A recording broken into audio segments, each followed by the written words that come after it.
60 ವರ್ಷ ಮೇಲ್ಪಟ್ಟವರಾಗಿದ್ದರೆ ಕರ್ನಾಟಕದಲ್ಲಿ ಈಗ ಮಾಸ್ಕ್ ಕಡ್ಡಾಯ. ರೂಪಾಂತರಿ ಮಾಸ್ಕ್ ಕಡ್ಡಾಯ 60 ವರ್ಷ ಮೇಲ್ಪಟ್ಟವರಿಗೆ ಇನ್ನು ಮಾಸ್ಕ್ ಕಡ್ಡಾಯ.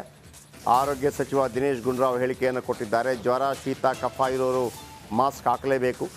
ಕೊರೋನಾ ಕಟ್ಟಿ ಹಾಕಲು ರಾಜ್ಯದಲ್ಲಿ ಹೈ ಅಲರ್ಟ್ ಘೋಷಣೆಯಾಗಿದೆ. ಟೆಸ್ಟಿಂಗ್ ಕೂಡ ಹೆಚ್ಚಳ ಮಾಡಲು ಖಡಕ್ ಸೂಚನೆಯನ್ನು ಕೊಟ್ಟಿದ್ದಾರೆ. ಕೇರಳದಲ್ಲಿ ಕೊರೋನಾ ರೂಪಾಂತರಿ ಹಾವಳಿ ಹಿನ್ನೆಲೆ ಕೇರಳ ಕರ್ನಾಟಕ ಗಡಿ ಭಾಗದಲ್ಲಿ ತೀವ್ರ ಕಟ್ಟೆಚ್ಚರ. ಒಂದು ಕಡೆ ತಲಪಾಡಿ, ಮತ್ತೊಂದು ಕಡೆ ಮಡಿಕೇರಿ, ಎರಡೂ ಕಡೆಗಳಲ್ಲಿ ತೀವ್ರ ಕಟ್ಟೆಚ್ಚರ. ವಿಶೇಷವಾಗಿ ಅಯ್ಯಪ್ಪ ವೃತಾಧಾರಿಗಳು ಅಯ್ಯಪ್ಪ ಮಾಲೆ ಹಾಕಿ ಕೇರಳಕ್ಕೆ ಹೋಗಿ ಬರೋರು ಒಂದು ಟೆಸ್ಟಿಂಗ್ ಮಾಡಿಸ್ಕೋಬೇಕಂತೆ. ದಯವಿಟ್ಟು ಭಯ ಪಡಬೇಡಿ, ಆದರೆ ಜಾಗ್ರತೆ ವಹಿಸಿ.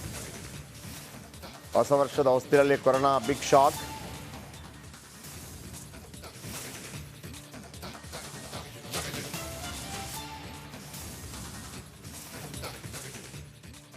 ನಾಳಿನ ಸಭೆ ಬಳಿಕ ಮತ್ತಷ್ಟು ಕಠಿಣ ರೂಲ್ಸ್ ಜಾರಿಯಾಗಬಹುದು.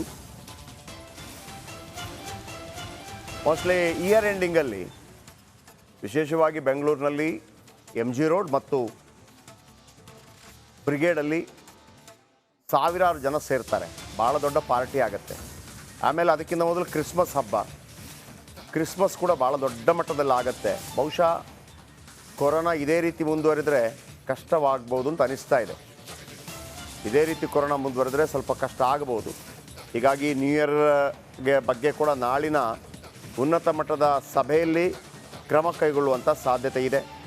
ಏನು ಕ್ರಮ ಕೈಗೊಳ್ತಾರೆ ಕಾದು ನೋಡೋಣ. ಒಂದಂತೂ ಭಾಳ ಸ್ಪಷ್ಟ, ಬೆಂಗಳೂರಿನ ಆಸ್ಪತ್ರೆಯಲ್ಲಿ ಮಾಕ್ ಡ್ರಿಲ್ಗೆ ಸೂಚನೆಯನ್ನು ಕೊಟ್ಟಿದ್ದಾರೆ. ಆಮೇಲೆ ಎಲ್ಲ ಟೆಸ್ಟಿಂಗ್ ಮಾಡಿಸ್ತಾರೆ. 60 ವರ್ಷದವರಾಗಿದ್ದರೆ ದಯವಿಟ್ಟು ಹಾಕ್ಕೊಳ್ಳಿ ಮಾಸ್ಕ್. ಇಷ್ಟೇ ನಾನು ಹೇಳಲಿಕ್ಕಿರೋದು ರಿಪಬ್ಲಿಕ್ ಕನ್ನಡದ ಮುಖಾಂತರ. ನಿಮಗೆ 60 ವರ್ಷವಾಗಿದ್ದರೆ ದಯವಿಟ್ಟು ಮಾಸ್ಕ್ ಹಾಕ್ಕೊಳ್ಳಿ. ಆಮೇಲೆ ನಿಮಗೆ ಕಿಡ್ನಿ ಸಮಸ್ಯೆ ಇದ್ದರೆ, ಹಾರ್ಟ್ ಸಮಸ್ಯೆ ಇದ್ದರೆ, ಕಫ ಇದ್ದರೆ, ಜ್ವರ ಇದ್ದರೆ ಮಾಸ್ಕ್ ಹಾಕ್ಕೊಳ್ಳಿ, ಹೆದರಬೇಡಿ. ಈಗ ಕೆಲವು ಅಡ್ವೈಸರಿಗಳನ್ನು, ಸಲಹೆಗಳನ್ನು ಈಗ ನಾವು ಜನರಿಗೆ ನೀಡ್ತಾ ಇದ್ದೀವಿ. ಒಂದು, ಯಾರು 60 ವರ್ಷಕ್ಕಿಂತ ಹೆಚ್ಚಿರೋರು ಮತ್ತು ಯಾರಾದರೂ ಬೇರೆ ಬೇರೆ ಈ ಹೃದಯ ಮತ್ತು ಕಿಡ್ನಿ ಈ ಥರ ಕೋಮಾರ್ಬಿಡಿಟೀಸ್ ಇರ್ತಕ್ಕಂಥ ಜನರಿಗೆ ಮತ್ತು ಕಫ ಮತ್ತು ಜ್ವರ, ಕೆಮ್ಮು ಇಂಥ ಇರ್ತಕ್ಕಂಥವ್ರು ಎಲ್ಲರೂ ಕೂಡ ಕಡ್ಡಾಯವಾಗಿ ಮಾಸ್ಕನ್ನು ಹಾಕೋಬೇಕು ಅಂತಲೂ ಕೂಡ ಒಂದು ಸಾರ್ವಜನಿಕವ್ರಿಗೆ ಎಲ್ರಿಗೂ ಹೇಳ್ತಾ ಇದ್ದೀವಿ. ಆಮೇಲೆ ನಮ್ಮ ಎಲ್ಲ ಆಸ್ಪತ್ರೆಗಳಲ್ಲಿ ಮತ್ತು ಆರೋಗ್ಯ ಕೇಂದ್ರಗಳಲ್ಲಿ ಸಜ್ಜಾಗಿರೋದಕ್ಕೂ ಕೂಡ ಹೇಳಿದ್ದೀವಿ. ಬಾರ್ಡರ್ ಜಿಲ್ಲೆಗಳೇನಿದೆ ಇಲ್ಲಿ ಹೆಚ್ಚಿನ ನಿಗ್ರಹ ಇನ್ನೂ ಹೆಚ್ಚಾಗಿರಬೇಕು. ಕೊಡಗು ಮತ್ತು ಮಂಗಳೂರು ಮತ್ತು ಚಾಮರಾಜನಗರ ಇಲ್ಲಿ, ಯಾಕಂದರೆ ಕೇರಳ ಬಾರ್ಡ್ರು ಇರುವಂಥ ಜಿಲ್ಲೆಗಳು. ಸೊ ಹೆಚ್ಚು ನಿಗಾವನ್ನು ವಹಿಸಬೇಕು ಅಂತಲೂ ಕೂಡ ಹೇಳಿದ್ದೀವಿ. ಆದ್ದರಿಂದ ಮತ್ತು ಹೆಚ್ಚು ಟೆಸ್ಟ್ಗಳನ್ನು ಮಾಡಿಸೋದಕ್ಕೆ ನಾವು ಈಗ ಆದೇಶ ಮಾಡ್ತಾಯಿದ್ದೀವಿ. ಯಾರ್ಯಾರಿಗೆ ಈ ಇನ್ಫ್ಲೂಯೆನ್ಸಾ ಇರ್ತಕ್ಕಂಥ ಕಾಯಿಲೆಗಳು ಅಥವಾ ಯಾರಿಗೆ ಈ ಸಾರಿ ಅಂತ ಹೇಳ್ತೀವಿ, ಅಂದರೆ ರೆಸ್ಪಿರೇಟ್ರಿ ಇನ್ಫೆಕ್ಷನ್ಸ್ ಇರ್ತಕ್ಕಂಥವ್ರಿಗೆ ಅವರಿಗೆ ಕಡ್ಡಾಯವಾಗಿ ಕೋವಿಡ್ ಟೆಸ್ಟನ್ನು ಮಾಡುವಂಥದ್ದು ಕೂಡ ಹೇಳಿದ್ದೀವಿ. ಆವಾಗ ನಮ್ಗೆ ಗೊತ್ತಾಗ್ತದೆ ಇನ್ಫೆಕ್ಷನ್ಸ್ ಹೆಚ್ಚಾಗ್ತಾಯಿದೆ ಇಲ್ವಾ ಅಂತ.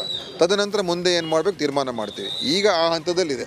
ಈಗ ಕೆಲವು ಅಡ್ವೈಸರಿಗಳನ್ನು, ಸಲಹೆಗಳನ್ನು ಈಗ ನಾವು ಜನರಿಗೆ ನೀಡ್ತಾ ಇದ್ದೀವಿ. ಒಂದು, ಯಾರು 60 ವರ್ಷಕ್ಕಿಂತ ಹೆಚ್ಚಿರೋರು ಮತ್ತು ಯಾರಾದರೂ ಬೇರೆ ಬೇರೆ ಈ ಹೃದಯ ಮತ್ತು ಕಿಡ್ನಿ ಈ ಥರ ಕೋಮಾರ್ಬಿಡಿಟೀಸ್ ಇರ್ತಕ್ಕಂಥ ಜನರಿಗೆ ಮತ್ತು ಕಫ ಮತ್ತು ಜ್ವರ, ಕೆಮ್ಮು ಇಂಥ ಇರ್ತಕ್ಕಂಥವ್ರು ಎಲ್ಲರೂ ಕೂಡ ಕಡ್ಡಾಯವಾಗಿ ಮಾಸ್ಕನ್ನು ಹಾಕೋಬೇಕು ಅಂತಲೂ ಕೂಡ ಒಂದು ಸಾರ್ವಜನಿಕವ್ರಿಗೆ ಎಲ್ರಿಗೂ ಹೇಳ್ತಾ ಇದ್ದೀವಿ. ಆಮೇಲೆ ನಮ್ಮ ಎಲ್ಲ ಆಸ್ಪತ್ರೆಗಳಲ್ಲಿ ಮತ್ತು ಆರೋಗ್ಯ ಕೇಂದ್ರಗಳಲ್ಲಿ ಸಜ್ಜಾಗಿರೋದಕ್ಕೂ ಕೂಡ ಹೇಳಿದ್ದೀವಿ. ಬಾರ್ಡರ್ ಜಿಲ್ಲೆಗಳೇನಿದೆ ಇಲ್ಲಿ ಹೆಚ್ಚಿನ ನಿಗ್ರಹ ಇನ್ನೂ ಹೆಚ್ಚಾಗಿರಬೇಕು. ಕೊಡಗು ಮತ್ತು ಮಂಗಳೂರು ಮತ್ತು ಚಾಮರಾಜನಗರ ಇಲ್ಲಿ, ಯಾಕಂದರೆ ಕೇರಳ ಬಾರ್ಡ್ರು ಇರುವಂಥ ಜಿಲ್ಲೆಗಳು. ಸೊ ಹೆಚ್ಚು ನಿಗಾವನ್ನು ವಹಿಸಬೇಕು ಅಂತಲೂ ಕೂಡ ಹೇಳಿದ್ದೀವಿ. ಆದ್ದರಿಂದ ಮತ್ತು ಹೆಚ್ಚು ಟೆಸ್ಟ್ಗಳನ್ನು ಮಾಡಿಸೋದಕ್ಕೆ ನಾವು ಈಗ ಆದೇಶ ಮಾಡ್ತಾ ಇದ್ದೀವಿ. ಇನ್ನು ಆರೋಗ್ಯ ಸಚಿವರ ಸಭೆಯಲ್ಲಿ ಮಾಸ್ಕ್ ಧರಿಸಿದ ಅಧಿಕಾರಿಗಳು ಕೊರೋನಾ ಡಂಗುರಕ್ಕೆ ಮಾಸ್ಕ್ ಲೈಫ್ ಮತ್ತೆ ಶುರುವಾಗುತ್ತಾ? ದಿನೇಶ್ ಗುಂಡೂರಾವ್ ಸಭೆಯಲ್ಲಿ ಮಾಸ್ಕ್ ಧರಿಸಿ ಹಾಜರಾಗಿದ್ದಾರೆ. ರಾಷ್ಟ್ರೀಯ ಆರೋಗ್ಯ ಕಾರ್ಯಕ್ರಮಗಳ ಪ್ರಗತಿ ಪರಿಶೀಲನಾ ಸಭೆಯಲ್ಲಿ ಹಾಜರಿದ್ದ ಎಲ್ಲ ಸಿಬ್ಬಂದಿಗೆ ಮಾಸ್ಕ್ ವಿತರಣೆ. ಕೆಲವರು ಮಾಸ್ಕ್ ಧರಿಸಿದರೆ ಮತ್ತೆ ಕೆಲವರು ಧರಿಸಲಿಲ್ಲ. ಆರೋಗ್ಯ ಸಚಿವ ದಿನೇಶ್ ಗುಂಡೂರಾವ್ ಕೂಡ ಧರಿಸಿಲ್ಲ. 60 ವರ್ಷ ಮೇಲ್ಪಟ್ಟವರಿಗೆ ಈಗಾಗಲೇ ಮಾಸ್ಕ್ ಜಾರಿ ಆದೇಶ ಇದೆ. ಯಾವುದೇ ಅಧಿಕಾರಿಗಳು 60 ವರ್ಷ ಆಗಿರೋದಿಲ್ಲ. 60 ವರ್ಷ ಆದರೆ ಅವರು ರಿಟೈರ್ಡ್ ಆಗ್ತಾರೆ. ಸೊ ಹಾಗಾಗಿ ಎಲ್ಲರೂ ಮುನ್ನೆಚ್ಚರಿಕಾ ಕ್ರಮವಾಗಿ, ಯಾಕೆಂದರೆ ಒಂದು ವೇಳೆ ಅಂಥ ಸಾಧ್ಯತೆ ಇದೆ ಅನ್ನುವಂಥ ಕಾರಣಕ್ಕಾಗಿ ಕೆಲವರು ಧರಿಸಿದ್ದಾರೆ, ಕೆಲವರು ಧರಿಸಿಲ್ಲ.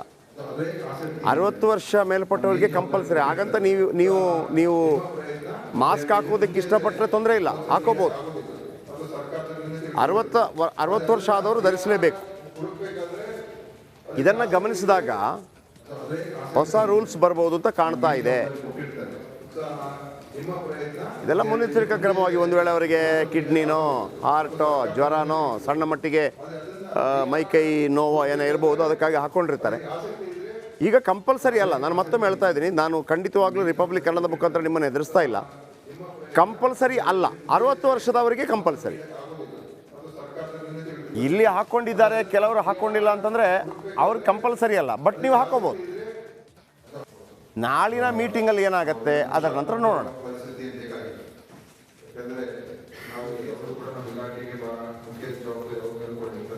ಓಕೆ, ಅನು ಕಾರ್ಯಪ್ಪ ನಮ್ಮ ಪ್ರತಿನಿಧಿ ನಮ್ಮೊಂದಿಗೆ ನೇರ ಸಂಪರ್ಕದಲ್ಲಿದ್ದಾರೆ. ಅನು ಕಾರ್ಯಪ್ಪ, ಈಗ 60 ವರ್ಷ ಮೇಲ್ಪಟ್ಟವರಿಗೆ ಮಾಸ್ಕ್ ಕಡ್ಡಾಯ. ಮತ್ತೊಂದು ಕಡೆ ಇವತ್ತೊಂದು ಸ್ಟೋರಿ ಕೊಟ್ಟಿದ್ದೀರಿ, ಕೆಲವರು ಹಾಕಿದ್ದಾರೆ ಕೆಲವರು ಹಾಕಿಲ್ಲ ಅಂತೇಳಿ. ನಿಮ್ಮ ಆ ಸ್ಟೋರಿಯ ಉದ್ದೇಶ ಏನು?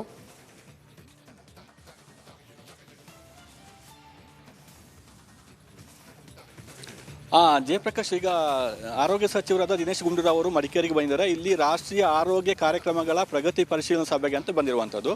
ಅಂದರೆ ಈಗ ಏನು ಈ ಕೊಡಗು ಜಿಲ್ಲೆಗೆ ಹೊಂದಿಕೊಂಡಂತೆ ಕೇರಳದಲ್ಲಿ ಈಗ ರೂಪಾಂತರ ವೈರಸ್ ಪತ್ತೆಯಾಗಿರುವ ಹಿನ್ನೆಲೆಯಲ್ಲಿ ಇಲ್ಲಿ ಕೂಡ ಹೈ ಅಲರ್ಟ್ ಘೋಷಣೆ ಮಾಡಲಾಗಿದೆ. ಆದ್ದರಿಂದ 60 ವರ್ಷ ಮೇಲ್ಪಟ್ಟವರು ಕಡ್ಡಾಯವಾಗಿ ಮಾಸ್ಕ್ ಹಾಕಿಕೊಳ್ಳಿ ಅಂತ ಆರೋಗ್ಯ ಸಚಿವರು ಸೂಚನೆಯನ್ನು ಕೂಡ ಕೊಟ್ಟಿದ್ದಾರೆ. ಮತ್ತು ಈ ಸಭೆಯಲ್ಲಿ ಕೂಡ ಎಲ್ಲರಿಗೂ ಮಾಸ್ಕ್ ವಿತರಣೆ ಮಾಡಿದ್ದಾರೆ. ಅದರಲ್ಲಿ ಕೆಲವರು ಹಾಕೊಂಡಿದ್ದಾರೆ ಮಾಸ್ಕ್, ಕೆಲವರು ಹಾಕೊಂಡಿಲ್ಲ. ಅಂದರೆ ಕಡ್ಡಾಯ ಇಲ್ಲ ಮಾಸ್ಕ್, ಆದರೆ ಬೇಕಾದರೂ ಹಾಕೋಬಹುದು ಅಂತೇಳಿ ವಿತರಣೆ ಮಾಡಿರುವಂಥದ್ದು ಆರೋಗ್ಯ ಇಲಾಖೆಯಿಂದ. ಅದರಿಂದ ಈಗ ಸಭೆ ನಡೀತಾ ಇದೆ ಈಗಲೂ ಕೂಡ. ಅಲ್ಲಿ ಕೆಲವರು ಮಾಸ್ಕ್ ಹಾಕೊಂಡಿರುವಂಥದ್ದು ಕೂಡ ನೀವು ನೋಡ್ಬೋದು. ಆದರೆ ಈಗ ಕೊಡಗು ಜಿಲ್ಲೆ ಅಂದರೆ ಕೇರಳಕ್ಕೆ 3 ಗಡಿ ಭಾಗವನ್ನು ಹಂಚಿಕೊಂಡಿದೆ, ಕರಿಕೆ, ಕುಟ್ಟ ಮತ್ತು ಮಾಕುಟ್ಟ. ಆದ್ದರಿಂದ ಸಾಕಷ್ಟು ಜನರು ಪ್ರತಿನಿತ್ಯ ಹೋಗಿ ಬರ್ತಾರೆ, ಮತ್ತು ಅಯ್ಯಪ್ಪ ಮಾಲಾಧಾರಿಗಳು ಕೂಡ ಹೋಗ್ತಾರೆ, ಮತ್ತು ಸಾಕಷ್ಟು ಮಕ್ಕಳು ಟೂರ್ ಬರ್ತಾ ಇದ್ದಾರೆ ಈಗ ಮಡಿಕೇರಿಗೆ ಅಂತ ಹೇಳಿ. ಅದರಿಂದ ಮುನ್ನೆಚ್ಚರಿಕೆ ಕ್ರಮ ತೆಗೆದುಕೊಳ್ಬೇಕು ಅಂತ ಹೇಳಿ ಕಟ್ಟುನಿಟ್ಟಿನ ಸೂಚನೆಯನ್ನು ಆರೋಗ್ಯ ಸಚಿವರು ಆರೋಗ್ಯ ಇಲಾಖೆ ಕೊಟ್ಟಿದ್ದಾರೆ. ಅದರಿಂದ 3 ಗಡಿ ಭಾಗದಲ್ಲಿ ಈಗ ಥರ್ಮಲ್ ಸ್ಕ್ರೀನಿಂಗ್ ಆಗ್ತಾ ಇದೆ, ಮತ್ತು ಶೀತ ಕೆಮ್ಮು ನೆಗಡಿ ಯಾರಿಗಿರ್ತಾರೆ ಅವರಿಗೆ ಟೆಸ್ಟ್ ಮಾಡುವಂಥ ಕೆಲಸವನ್ನು ಕೂಡ ಮಾಡ್ತಾ ಇದ್ದಾರೆ. ಮತ್ತು ಇನ್ನು 2 ದಿವಸಗಳಲ್ಲಿ ಮಾರ್ಗಸೂಚಿಯನ್ನು ಬಿಡುಗಡೆ ಮಾಡ್ತೀವಿ. ಸದ್ಯಕ್ಕೆ ಈಗ ಯಾವುದೇ ನಿರ್ಬಂಧ ಇಲ್ಲ ಅಂತ ಆರೋಗ್ಯ ಸಚಿವರು ಹೇಳಿದ್ದಾರೆ. ನಿರ್ಬಂಧ ಇಲ್ಲ, 60 ವರ್ಷ ಮೇಲ್ಪಟ್ಟವರು ಕಡ್ಡಾಯವಾಗಿ ಮಾಸ್ಕ್ ಹಾಕೋಬೇಕು. ಮತ್ತು ಯಾರಿಗೆ ಇದು ಮುನ್ಸೂಚನೆ ಇರುತ್ತೆ, ಶೀತ ಜ್ವರ ಇರುತ್ತೆ, ಅವರನ್ನು ಮಾತ್ರ ತಪಾಸಣೆ ಅಂದರೆ ಕೋವಿಡ್ ಪರೀಕ್ಷೆಗೆ ಒಳಪಡಿಸಬೇಕು, ಮತ್ತು ಪರೀಕ್ಷೆಯನ್ನು ಹೆಚ್ಚು ಮಾಡಬೇಕಂತ ಹೇಳಿ ಒಂದು ಸೂಚನೆಯನ್ನು ಕೂಡ ಕೊಟ್ಟಿದ್ದಾರೆ ಜಯಪ್ರಕಾಶ್. ಈಗ ಸದ್ಯಕ್ಕೆ ಆರೋಗ್ಯ ಸಚಿವರದು ಒಂದು ಪ್ರಗತಿ ಪರಿಶೀಲನಾ ಸಭೆ ನಡೀತಾ ಇದೆ. ಕೆಲವರು ಮಾಸ್ಕ್ ಹಾಕಿದರೆ, ಕೆಲವರು ಹಾಕಿಲ್ಲ. ಇದು ಕಡ್ಡಾಯ ಅಲ್ಲ ಅಂತ ಅವರು ಹೇಳಿದ್ದಾರೆ. ಅನುಕಾರ್ಯಪ್ಪ, ಈಗ ಅಲ್ಲಿ 3 ಕಡೆ ನೀವು ಹೇಳಿದ್ರಿ, 3 ಕಡೆ ಕೂಡ ಕರೆಕ್ಟಾಗಿ ಟೆಸ್ಟಿಂಗ್ ಆಗ್ತಾ ಇದೆಯಾ?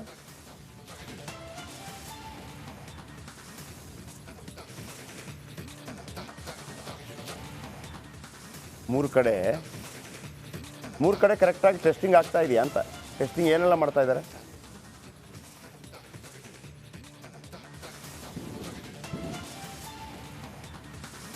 ಓಕೆ, ಸ್ವಲ್ಪ ಧ್ವನಿ ಅಂದರೆ ಅಲ್ಲಿ ಟೆಸ್ಟಿಂಗ್ ಮಾಡ್ತಾ ಇದ್ದಾರೆ ಅವ್ರು ಹೇಳೋ ಪ್ರಕಾರ. ಆದರೆ ಮತ್ತೊಮ್ಮೆ ಹೇಳ್ತಾ ಇದ್ದೀನಿ, ಯಾಕೆ ಕೆಲವರು ಹಾಕ್ಕೊಂಡಿದ್ದಾರೆ ಕೆಲವರು ಹಾಕ್ಕೊಂಡಿಲ್ಲ, ಅಲ್ಲಿ ಎಲ್ಲರೂ ಹಾಕ್ಕೋಬೇಕು ಅಂದರೆ ನಮ್ಮ ಸುದ್ದಿ ಅಲ್ಲ. ಯಾರ್ಯಾರಿಗೆ, ಕೆಲವರಿಗೆ ಜ್ವರ ಇರ್ಬೋದು, ಕೆಲವರಿಗೆ ಶೀತ ಇರ್ಬೋದು, ಕೆಲವರಿಗೆ ಬೇರೆ ಬೇರೆ ಪಾಪ ಅವರವರ ವೈಯಕ್ತಿಕ ಸಮಸ್ಯೆ ಇರ್ಬೋದು, ಇದ್ದವರಿಗೆ ಮಾಸ್ಕ್ ಬೇಕಾಗತ್ತಲ್ಲ. ಅದಕ್ಕಾಗಿ ಇಟ್ಸ್ ಗುಡ್ ಮೂವ್, ಆರೋಗ್ಯ ಇಲಾಖೆಯಿಂದ ಒಳ್ಳೆ ಮೂವ್. ಈಗ ನೀವು ಅಷ್ಟೇ, ನಾಳೆ ಏನಾದರೂ ಕಾರ್ಯಕ್ರಮಗಳಾದಾಗ ಮಾಸ್ಕ್ ಇಟ್ಕೊಳ್ಳಿ. ಮಾಸ್ಕ್ ಈಗ ಒಬ್ರಿಗೆ ಅರ್ಜೆಂಟ್ ಬೇಕು. ಸರ್ಕಾರ ಏನು ಹೇಳಿದೆ, 60 ವರ್ಷ ಮೇಲ್ಪಟ್ಟವರು, ಆಫೀಸರ್ಸ್ ಯಾರು 60 ವರ್ಷ ಮೇಲ್ಪಟ್ಟವರು ಇರೋದಿಲ್ಲ, ಇದ್ದರೆ ಮಿನಿಸ್ಟ್ರುಗಳು ಮಾತ್ರ. ನಂಬರ್ 1. ನಂಬರ್ ಟು ಈಗ ಕೆಲವು ಅಧಿಕಾರಿಗಳಿಗೆ ಯಾವುದಾದ್ರೂ ಜ್ವರ ಇರ್ಬೋದು, ಶೀತ ಇರ್ಬೋದು, ಅಥವಾ ಯಾವುದಾದ್ರೂ ಅವರಿಗೆ ಸಮಸ್ಯೆ ಇರ್ಬೋದು, ಕಾಯಿಲೆ ಇರ್ಬೋದು. ಈ ರೀತಿ ಮಾಸ್ಕ್ ಒಂದು ಇಟ್ಟಿದ್ರೆ ಬೇಕಾದವರು ಹಾಕ್ಕೋತಾರೆ, ಬೇಕಿಲ್ಲದವರು ಹಾಕ್ಕೊಳ್ಳೋದಿಲ್ಲ. ಈಗ ಸ್ಟ್ರಿಕ್ಟ್ ಅಲ್ಲ, ಈಗ ಕಾನೂನಲ್ಲ, 60 ವರ್ಷ ಮೇಲ್ಪಟ್ಟವರಿಗೆ ಕಾನೂನು. ಓಕೆ, ಮತ್ತೊಂದು ಕಡೆ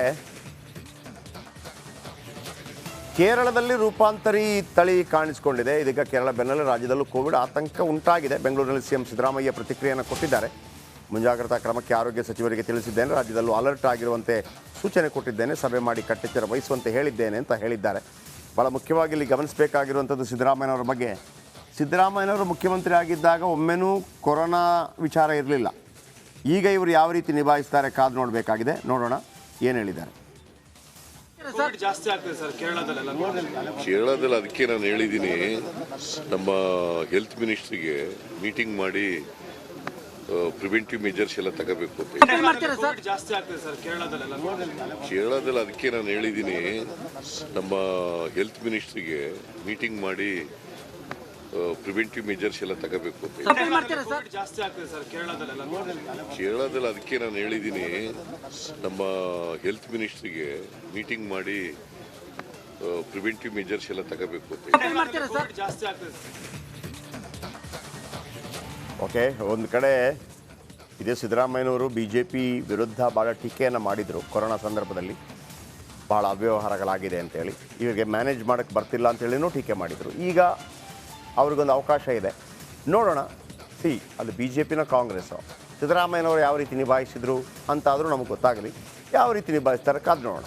ಅದೊಂದು ಕಡೆ ಮಾಕ್ ಡ್ರಿಲ್ಗೆ ಮುಂದಾದ ಆರೋಗ್ಯ ಇಲಾಖೆ ಎಲ್ಲ ಆಸ್ಪತ್ರೆಗಳಲ್ಲಿ ಮಾಕ್ ಡ್ರಿಲ್ಗೆ ಸೂಚನೆಯನ್ನು ಕೊಟ್ಟಿದ್ದಾರೆ. ಔಷಧ, ಬೆಡ್, ಆಕ್ಸಿಜನ್ ಸಿದ್ಧತೆ ಮಾಡಿಕೊಳ್ಳಲು ಸೂಚನೆಯನ್ನು ಕೊಟ್ಟಿದ್ದಾರೆ. ಇಂದು ರಾಜೀವ್ ಗಾಂಧಿ ಆಸ್ಪತ್ರೆಯಲ್ಲಿ ಮಾಕ್ ಡ್ರಿಲ್ ಕೋವಿಡ್ಗಾಗಿ ಮೀಸಲಿಡುವ ಬೆಡ್ಗಳ ಪರಿಶೀಲನೆ ನಡೆಯುತ್ತೆ. ಆಸ್ಪತ್ರೆ ನಿರ್ದೇಶಕ ಡಾಕ್ಟರ್ ನಾಗರಾಜ್ ಪರಿಶೀಲನೆ ಮಾಡಿದರು. ಇಂದು ರಾಜೀವ್ ಗಾಂಧಿ ಆಸ್ಪತ್ರೆಯಲ್ಲಿ ಮಾಕ್ ಡ್ರಿಲ್ ಅಂದರೆ ಅದರ ಬಗ್ಗೆ ಒಂದು ಪ್ರಿಪ್ರೇಷನು, ಪ್ರಾಕ್ಟೀಸ್ ಮಾಡೋದು. ಮಾಕ್ ಡ್ರಿಲ್ ಅಂದರೆ ಪ್ರಾಕ್ಟೀಸು. ಹಾಂ, ತಗೊಳ್ತೀವಿ ಸರ್.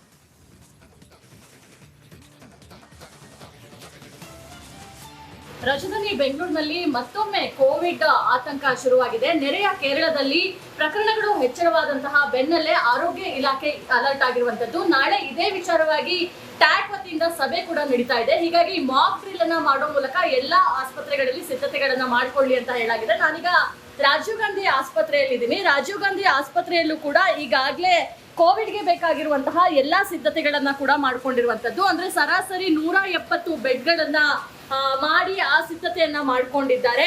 ಜೊತೆಗೆ ಆಕ್ಸಿಜನ್, ವೆಂಟಿಲೇಟರು, ಏನೆಲ್ಲ ವ್ಯವಸ್ಥೆಗಳು ಬೇಕೋ ಅದನ್ನ ಈಗಾಗಲೇ ಸಿದ್ಧತೆಯನ್ನ ಮಾಡ್ಕೊಂಡಿರುವಂತದ್ದು.